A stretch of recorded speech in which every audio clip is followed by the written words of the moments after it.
What's going on, Dub Nation? You're watching Warriors Today by Chat Sports, and on today's show, we explore the possibility of Golden State trading for center Jonas Valanciunas. Now, he did just sign a contract with the Washington Wizards this offseason, but an anonymous NBA executive told Heavy Sports that Washington might look to move Jonas Valanciunas as early as the middle of this season to hopefully get some draft capital and things for the future for that franchise. So we're going to detail what it would look like, what it would take for Golden State to make a move like this, and how Jonas Valanciunas fits or doesn't fit in on this Golden State roster. But before we do, I want to hear from you guys. Do you guys think Golden State needs to improve its roster before the start of the season, or are you content with going in with the roster they have right now, focusing on the young talent? If you're focused on that, type N for no, and you think Golden State's roster is cool to go to start this season. If you think there needs to be a trade made or another player added to this team, click or type Y for yes down below in the comment section. I want to get a gauge of where Dub Nation is at as far as this Warriors roster goes. So Jonas did sign, like I said, a 3-year, $30.3 million contract with the Washington Wizards this offseason. And this was a deal when I originally saw it, I was a bit confused by. You know, when the flurry of free agency moves were happening over those first couple of days, early July, I saw this one pop across the screen and I was like, that's kind of odd. Jonas Valanciunas is a veteran center, somebody who's past the age of 30 at 32 years old now, and he elects to sign with a team like the Washington Wizards, who really don't seem to be competitive right now or really at any point in the near future here, especially along the lines of the 3-year contract that he signed. So I was kind of confused on the whole situation. What would the future hold for Jonas Valanciunas here in the NBA? And this anonymous NBA exec kind of detailed what the pathway could kind of be for Jonas Valanciunas and the Washington Wizards after he signed that deal. He said it is a really smart deal for Valanciunas because it got him paid at a time where there were just not that many spots available. It's musical chairs, and if you do not get one of the first slots, now, with the new rules, you're screwed. There's not as much financial flexibility, but this gets you paid, and the team paying you can say, hey, we'll get you to a contender when the time comes. Now, the executive kind of detailed that this is kind of like baseball, right? Like, you'll see a top-end free agent sign for big money from a team that's really not competitive, not in World Series contention, and then you see around the trade deadline, which is very active in Major League Baseball, that player ends up getting flipped to a contender like the Dodgers or the Yankees or some big-name team out there that's looking to make a World Series run. This trend couldn't continue with the new NBA rules that have been set in place and the first apron, the second apron, and all the restrictions that come with paying your roster a certain dollar amount. We could see more and more veterans like Valanciunas signing with lower-level teams, and then as early as the first season of that contract, getting shipped off to a competing team elsewhere in the NBA. Now, as far as the teams that will be in the running for Jonas Valanciunas' services, here's what the NBA exec had to say about that. The Knicks, will see how their center spot develops. The Lakers, the Warriors, if the Lauri Markkanen thing does not work out. Well, Mr. NBA executive, it doesn't look like the Lauri Markkanen situation and the trade between the Golden State Warriors and the Utah Jazz is going to work out. So this seems like a reasonable yet weaker pivot for Golden State to be making here after the Lauri stuff just really hasn't come to fruition. Danny Ainge and the Utah Jazz have been very not cooperative, uncooperative, I guess if that's the word. With Golden State as far as making a deal done. The asks have been outrageous from Utah. They've asked for Moses Moody, Jonathan Kuminga, and Brandon Podziemski all in a deal, and that's just unreasonable. That's asking Golden State to give up way too much for a guy in Lauri Markkanen who, yes, could raise the ceiling of the roster, but he has some limitations as well on the defensive end and his availability and health-wise and all that stuff. So I wouldn't give up a monster package like that to Utah, and Golden State is smart for doing so. And as far as Jonas Valanciunas goes, I've always been a fan of his. He's been a physical veteran big who is just really elevated his game as his career has gone on. Maybe not to the extent that this player has, but more kind of a Brook Lopez-esque type of career progression from Jonas Valanciunas. Came into the league as somebody who's banging down low, obviously a post-offense aficionado. That's where he was making his money on the offensive end.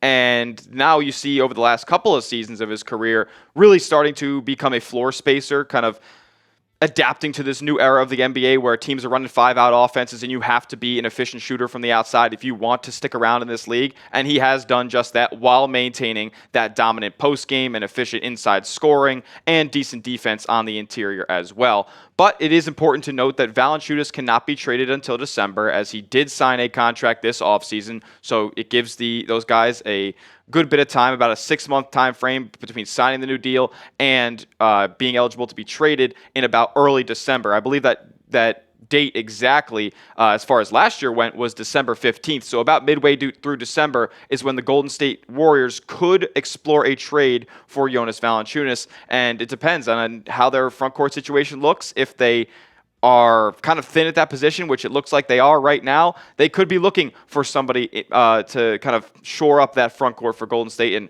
as far as Valanciunas' case goes, even start for Golden State. And the exec did note, as far as what Washington is looking back for compensation-wise, that they'd be looking for a first-round pick. Now, would they get that from a competing team? Maybe, depending on how many teams are interested in Valanciunas and what the competition, what the sweepstakes kind of looks like in that sense. But Jonas Valanciunas is kind of coming off of a down year in his career here. Played all 82 games, which is something you love to see out of a 32-year-old big man. But these numbers that you're seeing on your screen right now, 12.2 points, 8.8 rebounds, almost a block a game, 56% from the field and 31% from three. These aren't Jonas Valanciunas' best numbers, because over the past couple of seasons, I mean, you go back to 2020, 2021, and 2021-22, this guy was putting up 17 points a night on really good efficiencies, and he was grabbing over 10 rebounds a game, 12.5 in 2020, 2021, and then over 11 in 21-22. That number has gone down each of the last 4 seasons. So you hope, obviously, he didn't play as many minutes last year as the couple years prior, but you hope he can get back to that at least 2022, 2023 level of play, still shooting the ball efficiently, shooting the 3-ball more efficiently than he did last year, and then still grabbing those 10 rebounds a game while putting in double digits in the scoring column as well. So from my view, this is obviously a weaker alternative to Lauri Markkanen, right? And you're also not getting the same level of floor spacing that you would be getting with a Lauri Markkanen. But you do get a solidified inside presence in that front court that is going to shore up this team's rebounding issue. He's going to be a dominant inside scorer. You're not going to have to worry about his efficiencies down there. And guess what? If he does miss, he's keen to go up and grab his own rebound and put it right back up and in.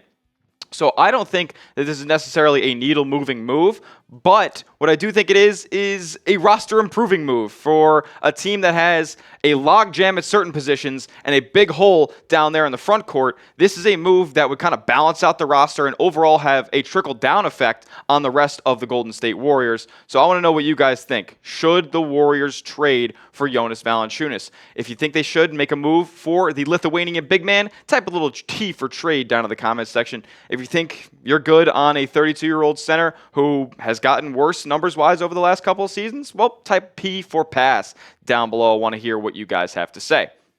Next up, I want to kind of detail why I would make the trade or why I wouldn't make the trade, or why Golden State should just make it in general, plus a actual trade idea of what it would take to land a Jonas Valanciunas from the Washington Wizards. Before we get to that, though, I want to get you guys dripped out. You already know what time it is. Steph Curry, Team USA over in Paris. They're going for gold, and I want you guys to get dripped out in the best merch of the summer. Steph Curry, Team USA jerseys are now on sale at chatsports.com/CurryUSA. You can get it in the blue. You can get it in the white. I just know I'm ordering one to rock here on the show, and you're going to want to get one too, because it could be the only time in history that you're able to buy Steph Curry Team USA Olympic merch. He hasn't played in one before. He's probably not going to play in one again, so you're going to want to get yours this summer. Chatsports.com/CurryUSA. I'll put that link in the comments and description of today's video to make things easier for you guys. Hit that link. Go get yourself some Steph Curry Olympic merch, and we'll get on with the rest of the show. All right, so here's a little bit of a detailed way of why you would trade for Jonas Valanciunas. He's incredibly available. My favorite quote in all of cliche sports world is the best ability is availability. And Jonas Valanciunas has played 79 or more games 5 times in his career so far. He's played 79 games 2 seasons ago, played 82 games last year. This guy is the definition of consistency when it comes to staying on the basketball court, and That is somebody that I want on the Golden State Warriors when you're thinking about a guy like Andrew Wiggins who is taking sabbaticals or he's hurt, or Klay Thompson over the years with all of his injury history, and even Draymond Green getting older right now. Here is a guy at age 32 who's playing 82 games in a season.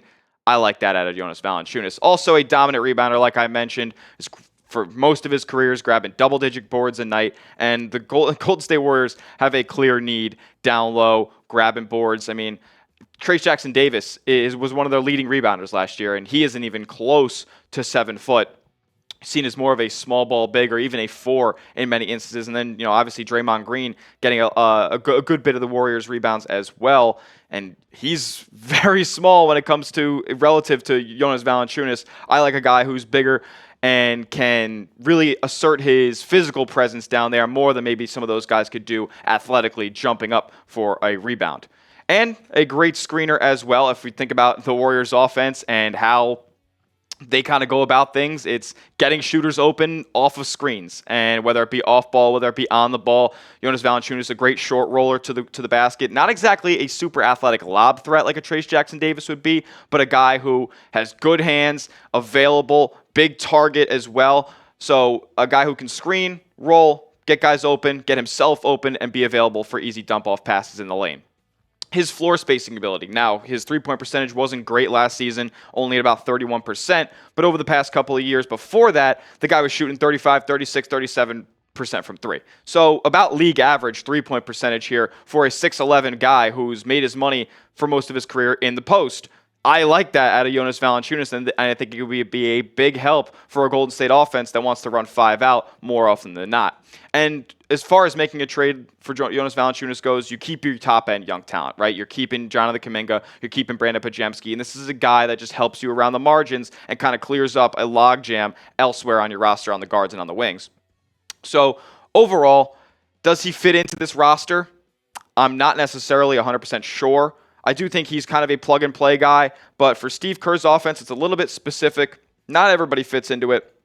And for Jonas Valanciunas, who's a guy who's made his money back to the basket, scoring in the post, down low throughout most of his career, and kind of hanging out on the block, that's not really something that the Golden State Warriors roster and their playing style and their coaching staff have emphasized really at all over the past 10 seasons, right? They kind of ushered out the era of dominant post play and big men scoring back to the basket, and kind of ushered in this new era of 5 out, really spaced out offense and elite shooting at every position. So I think Jonas Valanciunas saw that and advanced and progressed his game in the three-point shooting department. Time will tell if he's able to fill in this roster or fit in on this roster if the Warriors do end up making a deal, but I think it's worth exploring nonetheless. Now, what would a trade look like for Jonas Valanciunas? That you would be having to give up some young talent, not your top-end young talent. Moses Moody would be sent away in this deal, as well as Kevon Looney, to shore up any nonsense there in the front court as to who would play over who. Obviously, Valanciunas is a better player than Kevon Looney, so you're sending him away to Washington in this deal. And then just kind of to sweeten the pot a little bit, you might not have to give this up, but I think if there's teams competing like the Knicks and the Lakers to go get a Jonas Valanciunas, then I think you throw in a second-round pick as well in this deal. And guys, I know I don't love giving up Moody. I see your comments. You guys don't want to really give up Moody, but I still think with the free agency decisions that they have made and the Paul George trade not working out, now the Lauri Markkanen trade not working out, it's still going to be very tough for Moses Moody to find consistent minutes in this lineup. I don't see Steve Kerr kind of opening the floodgates for Moses Moody and giving him the green light when you just signed a Buddy Hield, when you just signed DeAnthony Melton, and you still have Andrew Wiggins, Jonathan Kuminga, Gary Payton II to fill in those other gaps on the guards and at the guard spot and the wing spot. I don't see a real possibility for Moses Moody to be playing the minutes load that he is looking forward to this season. So you get him shipped off to Washington, where there's a ton of minutes for him to play, and maybe you get burned down the line. You let Moses Moody walk and go and flourish on a new team. But it just doesn't look like he has a solidified spot in this rotation right now. So I'm okay with giving up Moses Moody in the deal. But what do you guys think? Would you make this trade? Type A for accept, type D for decline down in the comments section. If you don't think you want to give up Moses Moody in a deal like this, go on ahead and type those Ds. But I personally am typing my A for accept, as I would like to see this Warriors front court become even more solidified with the addition of Jonas Valanciunas. And that'll do it for today's Golden State Warriors Today. Had a lot of fun with this one because I think Golden State can really make an impact in their front court by adding a guy like Jonas Valanciunas while still being able to focus on guys like Brandon Podziemski and Jonathan Kuminga as they usher in this new era of Warriors basketball. Subscribe to the channel for the latest Golden State Warriors news and updates as we get closer and closer to the start of the 2024-25 season. Will the Warriors make a move? Won't they? Guess what? We're going to have it all covered. YouTube.com/WarriorsTV to get the latest here at the channel. So we'll see you next time. Go Dubs.